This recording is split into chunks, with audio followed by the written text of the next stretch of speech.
सन 1558 उड़ीसा का पुरी मुगल सेना तलवारें चमकाते हुए जगन्नाथ मंदिर की ओर बढ़ रही थी। जैसे ही सैनिक गर्भगृह के पास पहुंचते हैं, आसमान काला पड़ जाता है, हवा गरजती है और मंदिर से दिव्य रोशनी फूट पड़ती है। कुछ सैनिक वहीं बेहोश, बाकी उल्टे पांव भाग खड़े होते हैं। आज भी पूछा जाता है, क्या ये इतिहास था या भगवान ने स्वयं अपने धाम की रक्षा की? मित्रों, जगन्नाथ मंदिर सिर्फ आस्था का केंद्र नहीं है, ये रहस्यों की जीवित प्रयोगशाला है, जहाँ विज्ञान, वास्तु, परंपरा और चमत्कार साथ खड़े हैं। आज हम उन रहस्यों की यात्रा पर चलेंगे। ध्वज जो हवा के उलट लहरता है, चक्र जो हर दिशा से आपको देखता है, रसोई जहाँ ऊपर का बर्तन पहले पकता है, और सबसे बड़ा रहस्य है ब्रह्म पदार्थ, जिसे श्री कृष्ण का हृदय कहा जाता है। मित्रों, 214 फीट ऊंचे शिखर पर लहराता ध्वज, कहा जाता है ये एक हवा के विपरीत दिशा में फड़फड़ाता है। सदियों से ये नियम कभी नहीं टूटा है। शिखर पर स्थापित सुदर्शन चक्र जिस दिशा से देखो, ऐसा लगता है मानो आपकी ओर ही मुख है। ये दृष्टि भ्रम कैसे बना? प्राचीन कारीगरी, कोणों का चमत्कार या दिव्य विधान, जो भी हो, प्रभाव अद्भुत है। लगभग 500 साल पहले रचा गया भविष्य मलिका, उड़िया पद में लिखी भविष्य कथाएं, ग्रंथ में वर्णन एक समय आएगा जब लोग घरों में बंद होंगे, भक्ति से महामारी के संकेत के रूप में देखते हैं। कहा गया कि मंदिर के ध्वज पर अग्नि लगेगी। आखिरकार लोगों ने ऐसी घटना भी देखी, और जब प्रचंड तूफान आएगा, नील सुदर्शन चक्र डगमगाएगा। भक्त इन संकेतों को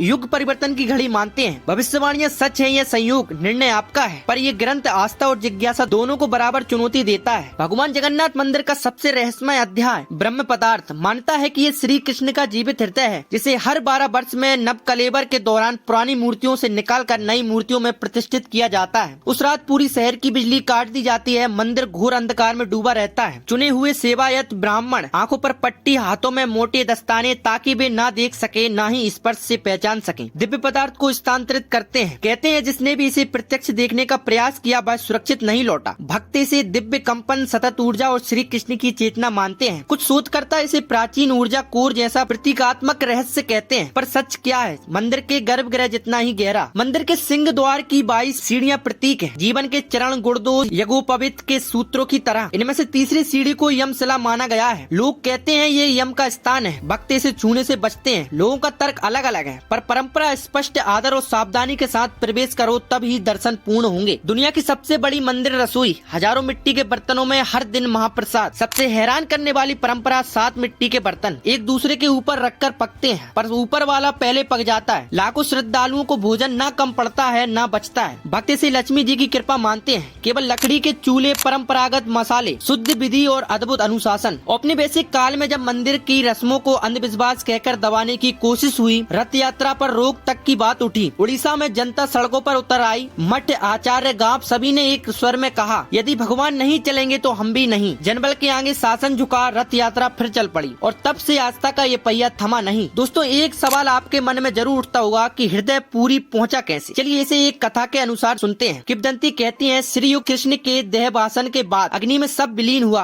पर हृदय धड़कता रहा। अर्जुन ने उसे पवित्र मंच पर रखकर जल में प्रभावित किया। वह दिव्य पदार्थ समुद्री धाराओं से उड़ीसा तट पर पहुंचा। सबरा जनजाति के मुखिया विश्व बसु ने उसे नील माधव के रूप में पूजना शुरू किया। बाद में विष्णु भक्त राजा इंद्रदुम्न को स्वप्न आदेश मिला, नीलांचल पर मंदिर बनाओ, दिव्य पदार्थ को प्रतिष्ठित करो। जब दिव्य पदार्थ तट पर बहकर आया, मूर्ति निर्माण की प्रक्रिया शुरू हुई। दोस्तों, कथा में अधूरी मूर्तियों की लीला आपने जरूर सुनी होगी। एक वृद्ध शिल्पी विश्वकर्मा स्वरूप ने कहा, 21 दिन मुझे बंद कक्ष में मूर्तियां गढ़ने दीजिए, कोई दरवाजा नहीं खोलेगा। 15वें दिन भीतर से औजारों की ध्वनि थम गई। रानी चिंतित हुई और द्वार खुलवाया। अंदर 3 अधूरी मूर्तियां थी, श्री जगन्नाथ, बलभद्र और सुभद्रा। तभी दिव्य वाणी होती है, ये मेरी लीला है, अधूरी मूर्तियां, पर पूर्ण आस्था यही है जगन्नाथ की परंपरा। मित्रों, जगन्नाथ सिर्फ नाम नहीं, ये एक चेतना है। ध्वज, चक्र, रसोई, तीसरी सीढ़ी, भविष्य मलिका और ब्रह्म पदार्थ, ये सब शायद तर्क से परे हों, पर आस्था की भाषा में सब स्पष्ट है। तो आप क्या मानते हैं? संयोगों का खेल या उस शक्ति की लीला जो आज भी पूरी के आकाश में धड़कती है? कमेंट में लिखिए जय जगन्नाथ। और अगर आप ऐसी ही एक यात्रा केदारनाथ तक करना चाहते हैं तो अगली डॉक्यूमेंट्री जरूर देखिए।